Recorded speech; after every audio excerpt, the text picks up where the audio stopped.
I was sent this video to break it down for you, so let's take a look. So this is actually a common question that I get. So is it better to put money in a life insurance policy versus a 401k? Great question. I'm going to give you an honest answer. Disclaimer, I'm not a financial advisor. That's awesome. I think we're off to a good start. Now, this is a very hot topic. I see a lot of people talk about it, and there's actually several reasons why, and I'm going to mention in this video, so make sure you guys tap in and also hit that follow if you enjoy content like this.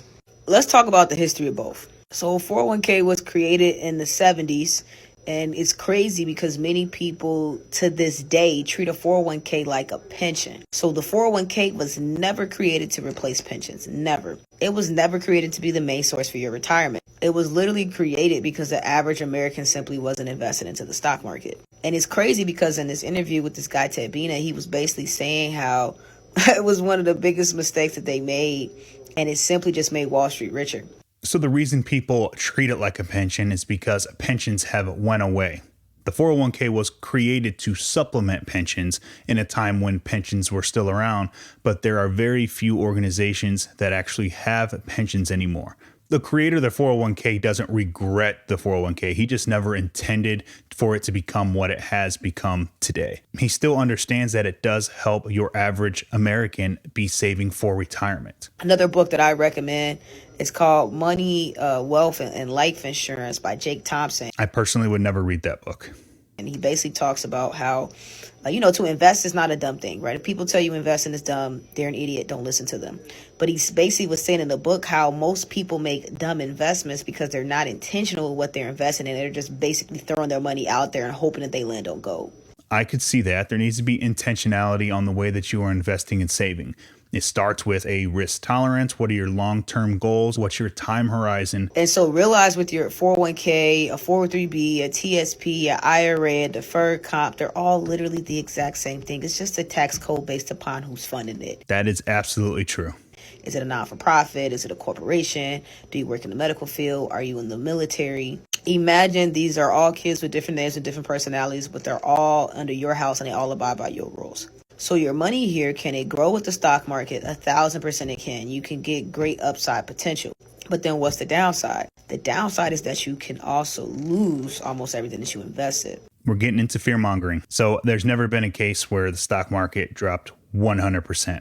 Okay, so let's be clear about that. And I really dislike it when anyone says you can lose everything.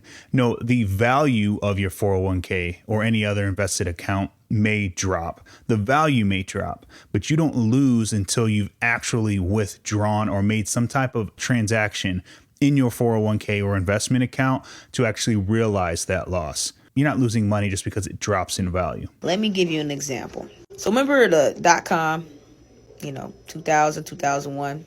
Yeah, market tanked by like 46%. So if you had $100,000, you just lost $46,000, right? The market did not break even until 2007, 2008. But literally what happened in 08, 09, the market tanked right back again. So if I was somebody who was planning to retire, not only did I have to wait 7 years to get back what I lost, but I also lost my time.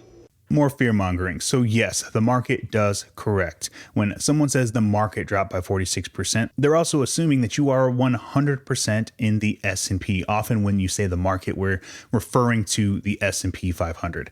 So if you were someone that was going to be retiring within a year or whenever that correction happened, with good planning, you shouldn't have been 100% equities anyways. So that's the first point there. So anytime they're talking about these big market corrections, they're always assuming you're 100% in the equities. You've done no other planning. With good planning comes not only a diversification in the way that your portfolio is designed, your overall portfolio. It's based off of different time horizons, different goals, all the things that we often talk about on this channel. But also with good planning, you have diversified all the places you are saving your money. So when one section of your plan has corrected or it's dropped, there's other sections that you're pulling from. So with good financial planning, we are accounting for market corrections, but you're generally not 100% in equities or 100% in the S&P 500 when you are that close to retirement. We've built in lower volatility into the portfolio because we understand that that can happen. Some people say, oh, well, the markets, that's what they do. The markets will return. They say, yeah, let's say you got $100. Okay, pay with me. You got $100. Market goes down 50%. How much money you got? $50, right? Market goes back up 50%. How much money do you have? You know, most people would say you're back at $100. You're back at 100? You're not back at 100. You're actually at 75. That's true. Good old math. Because what's 50% of 50? 25. 25 plus 50 is 75. So what does that mean? That means that my money has to work twice as hard just to get back to net zero. That's a somewhat rudimentary way to look at it. Your money has to work twice as hard. No, it's going to work the same because hopefully you left it where it was to grow and do its job. Hey, if they match, that's free money. Okay, don't be a dummy and turn down free money. Yes, absolutely. If your employer's offering you free money, don't turn it down. Other thing with the 401k that many people like at the time is like, oh, I can get a tax break right now. Yeah, you can get a tax break right now, but you're literally telling Uncle Sam, hey, Uncle Sam, don't hit me up right now. Hit me up when I'm in retirement because I'm hoping I'll be in a smaller tax bracket. But in actuality, with the way our economy is going, if you guys haven't noticed, taxes are going to have to go up, meaning that you're probably going to be in a higher tax bracket by the time that you retire. I need a flag for like fear mongering. So I would argue the government probably doesn't like about 401ks. They would prefer to be able to tax you right now. But a pre-tax account allows you to defer that compensation, defer the realization of that income taxation for your benefit. You can choose to do the tax deduction now, or you can choose to pay the taxes later. With good financial planning and tax planning, you can maximize that situation. And so many Americans are making this mistake where they're putting a lot of their money in tax deferred vehicles. All you're literally saying is, hey, Uncle Sam, hit me up when I retire, when I need my money the most. That's when you can come take my money from me. Sounds good? And the way I view it is I'm saying, hey, Uncle Sam, I have until my low 70s before you're going to force me to take this money out. So I have a very long time horizon to be taxed at this income at the most advantageous rate I can with good tax planning.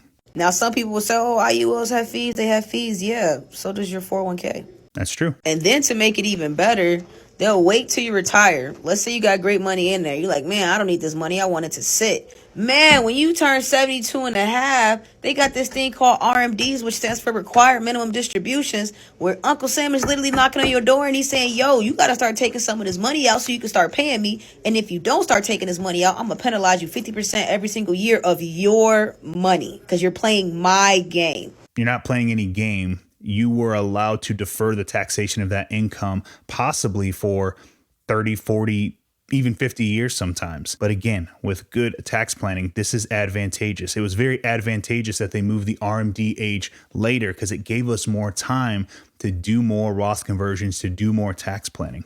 And last but not least, typically in retirement, many people typically they don't have kids, so they don't have those write-offs. Their house is paid off, so they don't have that write-off. So you're actually losing a lot of your write-offs, which could also put you in a higher tax bracket for retirement. Let's talk about being a high tax bracket in retirement. We don't know what the tax brackets are going to be. With a long time horizon, you can do tax bracket management. You can do good tax planning. Diversify the way you are saving amongst pre-tax and post-tax accounts with taxable brokerage accounts. People don't realize how advantageous a regular taxable brokerage account can be for your tax planning in retirement.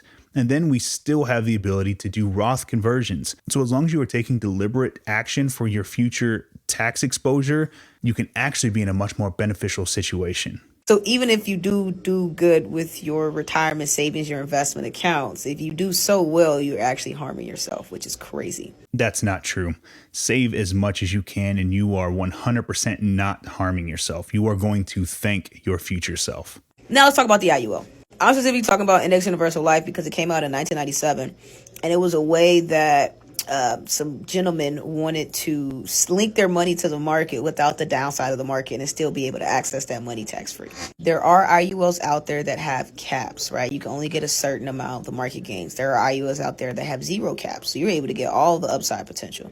And then you also have 0% floors. There are 1% floor, which basically means, hey, if the market does horrible, typically in your 401k account, you lose money. In this account, you might not gain anything that year, but you don't lose anything either. It is so deceptive when that is mentioned. So again, on the 401k, if there's a negative return year, you're not losing money. The 401k has dropped in value on an account that you are probably still not touching for years. So let's talk about these other products where they have a zero floor. So while it's touted that it's zero floor, you can't lose, you're still paying fees. You're still paying the cost of insurance. You're still paying your premium. And you have to remember, you're not getting a return. They are crediting you based off of an index, and that rate can change any point in time. Or if you have a floor, you'll just get whatever the floor percentage is. So you're still guaranteeing yourself to get something. Well, IULs have fees. They're so expensive. Yeah, the fee that's there is the death benefit that blossoms overnight should you pass away, which your 401k doesn't offer that.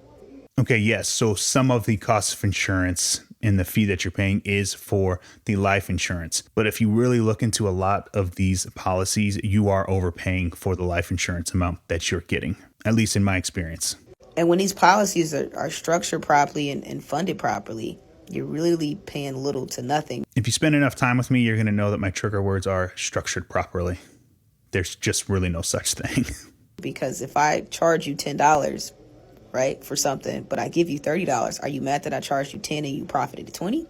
Probably not. Another big benefit to the IUL is tax-free income. So you can literally pull money from this account tax-free, which helps the longer version of yourself, right, future you, from having to pay so much in taxes to Uncle Sam, which is another reason why people like IULs. And this is a little deceptive as well. You are not taking withdrawals from the cash value. You are loaning yourself money. And yes, loans are tax-free, but loans come with interest rates, an interest rate that can change any point in time for any reason without notice. So I'm not really the type to say one is better than the other. It's more so weigh out your options and go with what makes sense for you. Okay, so while it wasn't specifically said one was better than the other, I'm getting the impression that one is trying to be made better than the other without giving the true facts. Another con to an IUL is that you have to qualify with your health and your age because it is a life insurance policy. Now, there are ways around that. There are ways around the insurability of a life insurance policy. That's an interesting thing to say. But that's typically the catch with the IUL, and also if it makes sense for you. I'm a firm believer that you shouldn't have to pay taxes in retirement. So this always gets me, but that's the way life is right now. We pay taxes on our income. So if we are able to save and defer the income that we are receiving now for a later time frame, that is what we are being taxed on. We're not getting any extra taxation. We're either saying, yes, go ahead and tax me now so I can have it tax-free later. Great. In these IULs, you are using post-tax dollars. Or you say, you know what, don't tax me now. I want the tax deduction now, and I will be taxed later when I do the withdrawal. If you're going to pay taxes, at least be in control of what you pay. You're already in control of when you pay the taxes. So again, if they give you a match, that's free money. Anything above that, put them in tax-free vehicles. Here's my viewpoint. I can't say it enough. Life insurance has its place in financial planning, in your overall financial picture. Investments and saving for retirement have their place, and both of these things have specific vehicles to accomplish their overall mission. Life insurance is meant to protect your life, replace your income, an efficient transfer of wealth if you need it for that reason, but it is meant as a risk management tool. It's very easy to tell if something's gimmicky. If it sounds too good to be true, it usually is, and you should always do your research if someone is trying to tell you that something has all the pros and none of the cons. Find someone you trust, educate yourself. I'm Phil, certified financial planner, and I really just want to help simplify complex financial topics. That way you can help yourself make more informed decisions. If you like that sort of content, like and follow for more.